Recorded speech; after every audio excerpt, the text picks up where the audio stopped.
Hi, True Crime Alert family. God, I missed you guys. It's good to see you back. Thank you for joining me again. Love you guys. Love you guys. You know that. This is a video I really didn't want to make, but to finish my series of theories, as you will, I had to make this one. This one is going to be kind of sad, you guys. I have just went over and went over and went over this case. And I would love to keep hope alive. I'm really worried that maybe she never made it home. Because where this story starts, at by the time they got home, the flower planting and the putting things up and the washing the hands and you know what? Way too much detail. And it just doesn't sound right to me. So I wanted to show you guys what could happen in the blink of an eye. And so I'll go over it with you because it has happened before to other people. It could have definitely happened to them. Okay, let's go. We'll keep reaching. So you have some in the back too? No, that's it. That's it. In May, Gallatin police pulled over Ashley Beasley and Donald Stockton for altered tags, but what they found was more than 3 ounces of meth and their toddler in the back seat. Officers also discovered $10,000 in cash in the vehicle. Drugs make people do crazy things. They need more money for more drugs so that they can keep the high, and so that does lead to the burglaries and the thefts. In Antioch last October, Leslie Lucas and Lindsay Vincione were charged with aggravated child abuse after Metro Police say they overdosed and were unconscious in the middle of an intersection. Their 2-year-old daughter was in a car seat in the back seat of their SUV. The couple had reportedly snorted heroin and Xanax, and it took 3 doses of Narcan to revive them. I mean, we may have, quite frankly, lost an entire generation to addiction. We have to look down the road to do what we can do to stop the next and the next and the next generation and have them an opportunity to recover from this. TBI Special Agent Tommy Farmer is the director of the Dangerous Drugs Task Force. He says there's been a push in Tennessee to protect children from the trauma of drug use around them. That includes a new state law that requires harsher penalties for adults who knowingly expose children to drugs. Our focus has to be on these children so that we can stop this pattern of reoccurring problems and reoccurring abuse. In March, 44-year-old Kevin Howell was arrested for aggravated child neglect after he put heroin on a table in his Donaldson home and his 4-year-old son ingested it, rendering him unresponsive and in the hospital. It's very rare that a child who... Right there is where I'm thinking, when you get too high like that, you don't really know what you're doing anymore. I know this guy didn't have any idea that he left heroin on a table with a baby around because he was out of it. He was so high he wasn't able to make these kind of decisions because he was too high. East Tennessee Children's Hospital says at least 3 patients under the age of 5 were treated after they ate gummies that were either CBD or laced with THC. The hospital says poison control centers nationwide are seeing an increase in similar calls that are tied to marijuana. As of May, there have been more than 1,700 CBD exposures reported to poison control centers. One doctor says the gummies are especially dangerous for children because they act as a strong sedative. It's very sedating. So they are going to be sleepy, moving towards unresponsive, and then sometimes moving towards not really remembering that they need to breathe, where then it can be life-threatening to them. Maybe God will bring her back, or I don't know, but statistically speaking. And this bothers me too. Donald, why does he think she's dead? I know it's been a while, but this was taken earlier on. This wasn't taken recently. This video wasn't made recently. He was saying that since early on. So I don't know why. I mean, there's a good chance she's already dead if you look at it statistically.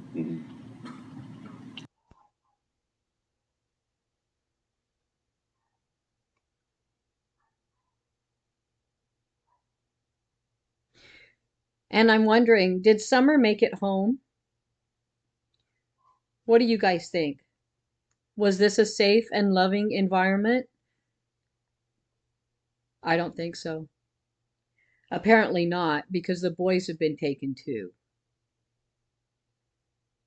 And I can't tell you why they were taken, but CPS won't just come in and take them unless they have a reason to. They have guidelines they go by. So I don't know why, but I know that it was not a safe and loving environment. If it was safe and a loving environment, the boys would still be there. I don't know about Summer because we're not sure yet, but I know that the boys would still be there if it was a safe and loving environment. So, what was going on in this house? What's going on in this house now? I mean, look at that. That's Summer's bedroom. That little corner down there in this dark, dank looking underground cave was where this baby slept. I'm an adult and that looks scary to me. Okay, I'm an adult and kids aren't scared as near as much as, you know, but to me, that is scary. That looks scary to me going down those stairs in the dark. It's almost pitch black going down there. See, there's where you go down the stairs. Now, this is the daytime, but I did see another video where they were going down and it was super dark, like you couldn't see until you got to the bottom. And you had to go through this little hole right here to go down those stairs. And even Candace had to back up and go down those stairs, and she had Chris do the same. It's a small area, it's not a big area. Did this baby try to go down those stairs by herself in a hurry, eating the candy that grandma gave her? Or did she even make it home?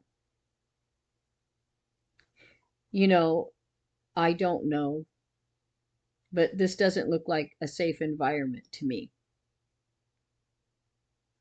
I see they have a lot of supplies there. I mean, they weren't going without, but I think how they were living was maybe where the danger came in at. Because, like I said, that man that left his heroin out on the table, I bet you, would have never done it if he wasn't high. He would not have done that sober, you guys. He didn't know what he was doing. I'm not making excuses for him, but I do know that when you're high as a kite, you have no idea what the hell you're doing. So how are you going to take care of a small child when you are incapable of taking care of yourself at that point? I mean, the first two with the baby in the back, they were almost dead. The second one that left the heroin out, he didn't know what he was doing. And what was going on in here? What was going on in here, Mom? Because I heard your phone call the other day. Sounded I guess you guys are. I don't know what that road looks like, but if it's anything like where I grew up, it's pretty spread out up a holler. Not a lot of close neighbors to talk to. They've been all through there with a fine. She's gone. Yeah. Several times over. She's not in the area. And again, why is he coming up with she is not in the area? He has been pushing that narrative early on. She's not here. She's been abducted and taken far, far away. She's not in the area. Cartel has taken her to Mexico. Everybody is taking her somewhere off that mountain. Because he keeps saying she's not in this area. Like he's certain of it.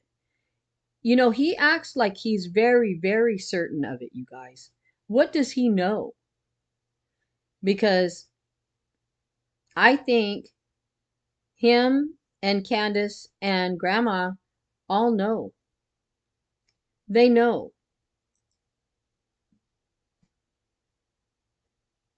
And what do they know? East Tennessee Children's Hospital says at least 3 patients under the age of 5 were treated after they ate gummies that were either CBD or laced with THC. You know, I ate gummies when I was little. I freaking loved them. And this stuff looks like candy. The hospital says poison control centers nationwide are seeing an increase in similar calls that are tied to marijuana. As of May, there have been more than 1,700 CBD exposures reported to poison control centers. One doctor says the gummies are especially dangerous for children because they act as a strong sedative. It's very sedating, so they are going to be sleepy, moving towards unresponsive, and then sometimes moving towards not really remembering that they need to breathe, where then it can be life-threatening to them. What happened? I think that's all. What happened that day, you guys? What happened? What happened? They know what happened. You know, I used to really be on team Dawn and Candace. I pushed everything thinking they were innocent and they were just being, you know, tormented by the media for no reason. What turned me around was that phone call. When they called Mary, or when Candace called Mary drunk, oh my goodness, that was the biggest hoax I've ever seen in my life. And that's when I started thinking, you've been hooky dinky this whole time. Because these two know what they're doing. They're still doing it. And they know what happened to Summer. That's just how I feel right now, you guys. How do you feel about it? What do you think happened? Do you think the home was safe, loving environment? Do you think there was something that just happened in the blink of an eye? I think there could have been a quick accident like that. And I think she didn't make it home. I think all the rest is wash. I really do, and I hate to say that. But I just don't think she made it home. And I don't know what happened after that, but it seems to me the timeline is so off. The story is so off. I don't know. You guys tell me what you think. And thanks for joining me. Bye for now. Stay true, people.